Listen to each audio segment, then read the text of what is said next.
Hi, this is Peter Nepathalung. This is my YouTube presentation. My topic was applications and interviews. The article that I got was from the New York Times. It was published in 2000. The title of it is Online Revolution's Latest Twist: Job Interviews with a Computer. As the title suggests, this is deals with companies that are employing computers to conduct their interviews and have their applicants fill out the applications. On the surface it seems like a smart idea. You'll reduce paperwork. It'll replace paper applications and in-person interviews. It'll free up management from having to take time out of their day to conduct interviews and review applications, and it'll reduce paperwork, which is a good thing. Okay, so it's more cost effective.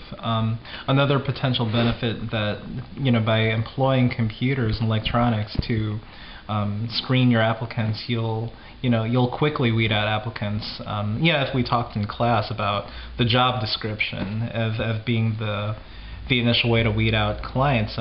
You're going to have all this information on an applicant before the person even sets foot through the door. So right off the bat, you'll know before ever having to speak to the person whether or not this person submitted or would be willing to submit to drug testing, if they're willing to submit to a criminal background check. So there is that too. Anytime you involve electronics in an interview process where you're answering questions and the data is being stored online, you're going to run into a number of consequences. Something like a system like this will eliminate any human judgment, and it's very subjective. These companies that are employing this are bigger companies like Macy's, Best Buy, Home Depot. There are a couple other ones on here. Macy's, Hollywood Video. Either they're writing these even psychological questions, or they're employing a third party. One of the big ones that a lot of the companies use is a company called Decision Point Systems out of Beaverton, Oregon. One of their clients is Macy's, for example. Along with the simple initial question, job things you'd normally see in a job application, there's also things like psychological testing, psychological questions.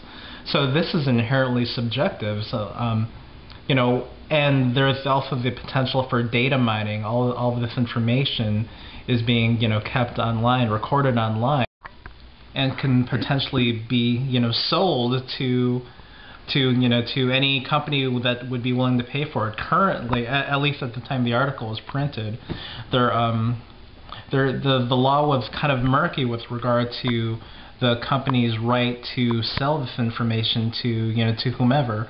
I think one of the are some stipulations on some states you'd be able to contest the accuracy of this data, of these reports, under the Fair Credit Reporting Act, but current law in most states would probably allow the sale or dissemination of this information, at least in 2000. So their data mining is a huge problem there. You can also get into issues of profiling.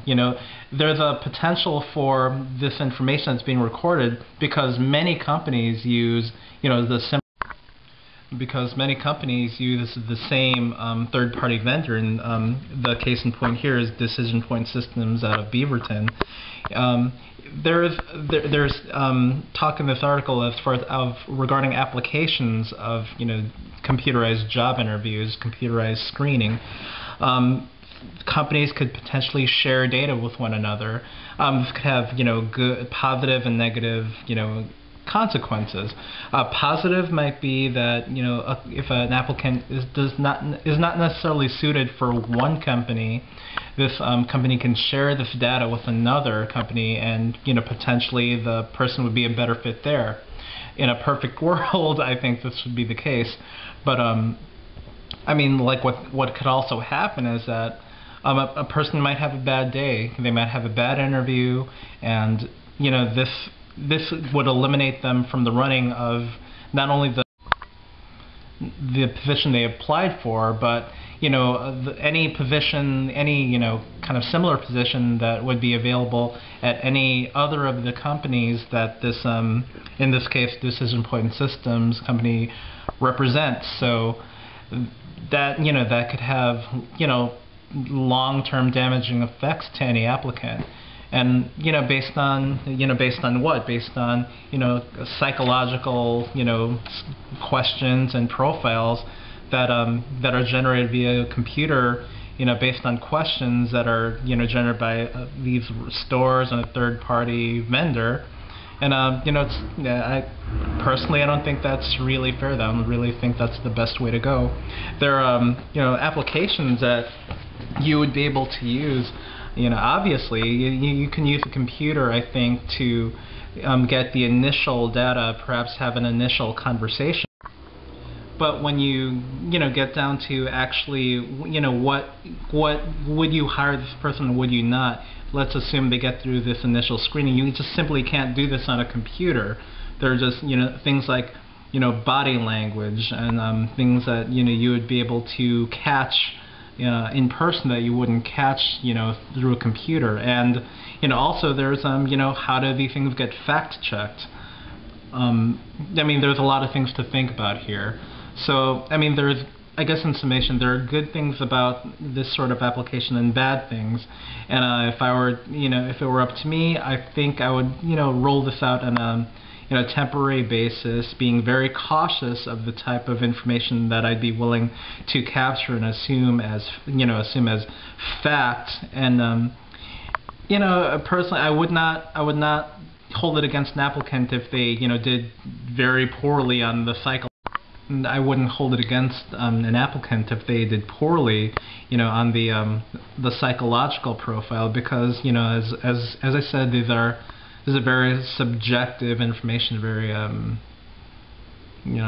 not a very concrete way of valuing an applicant with seeing whether or not they can or cannot do a job. So I mean, that might just be my personal position on psychological questioning as it pertains to really when you look at these companies like Macy's, Home Depot, Best Buy. I mean, this isn't brain surgery we're talking about here. So what's the deal with the questions? I don't know.